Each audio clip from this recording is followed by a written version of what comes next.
নীলফামারী শহরকে আবর্জনা ও দূষণমুক্ত রাখতে প্রায় 9.5 কোটি টাকা ব্যয়ে নির্মাণ করা হয়েছিল একটি আধুনিক স্যানিটারি ল্যান্ডফিল।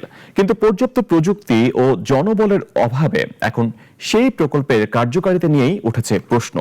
বর্জ্যস্তূপ, দুর্গন্ধ আর চলাচলের দুর্ভোগে বিপাকে পড়েছেন আশেপাশের বাসিন্দারা। নীলফামারী থেকে নুরুল আমিনের রিপোর্ট, জানাচ্ছেন শম্পা আক্তার।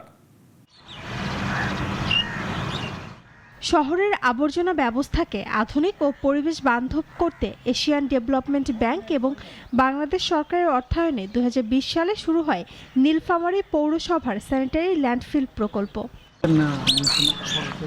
প্রায় 2.69 একর জমির উপর নির্মিত এই প্রকল্পে 2023 সালের জুন মাসে উদ্বোধনের পর থেকে প্রতিদিন এখানে ফেলা হচ্ছে কয়েক ট্রাক গৃহস্থালী বর্জ্য ও মানব বর্জ্য। তবে বাস্তবতা বলছে ভিন্ন কথা।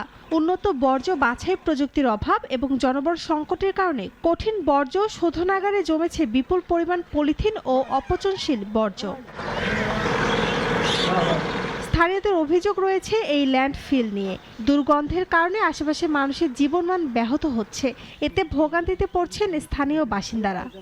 এটা ডাম্পিং না সার কারখানা না গ্যাস কারখানা, আমরা কেউ কিছু বলতে পারি না। আসলে আমাদের ওখানে যে ডাম্পিং স্টেশনটা হয়েছে এইটা আসলে প্রপার ওয়েতে চালু না করার কারণে এটা যত্রতত্রভাবে ময়লাগুলো ফেলানো হচ্ছে। বর্তমান সরকার এই কাজটাকে দ্রুত গতিতে প্রকল্পটাকে চালু করার জন্য আমরা অনুরোধ জানাচ্ছি, বা করলে ভালো হয়।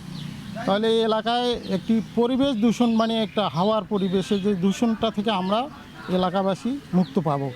এর পাশেই রয়েছে একটি শিক্ষা প্রতিষ্ঠান। এতে শিক্ষার্থীরাও পড়ছে নানা সমস্যায়। বিশেষ করে স্কুলে যাওয়া শিক্ষার্থীদের চলাচলে তৈরি হয়েছে নানা স্বাস্থ্য ঝুঁকি।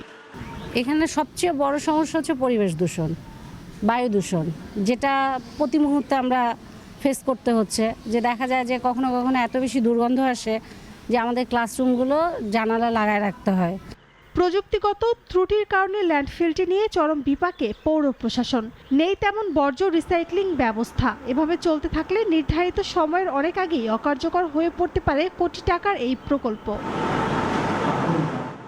আধুনিক মানের রিসাইক্লিং ব্যবস্থা, সার ও বায়োগ্যাস তৈরির প্রযুক্তি প্রয়োজন বলে জানান তিনি। ভিজিট করেছি, দেখেছি তারা আমাদের কাছে যে রিপোর্টগুলো দিয়েছে তাতে দেখা যাচ্ছে যে রিসাইক্লিং করার জন্য যে ধরনের ফ্যাসিলিটি, যেখান থেকে বায়োগ্যাস উৎপন্ন হবে বা জৈব সার তৈরি হবে, সেই ফ্যাসিলিটিসগুলো আমাদের রিসাইক্লিংয়ে নেই।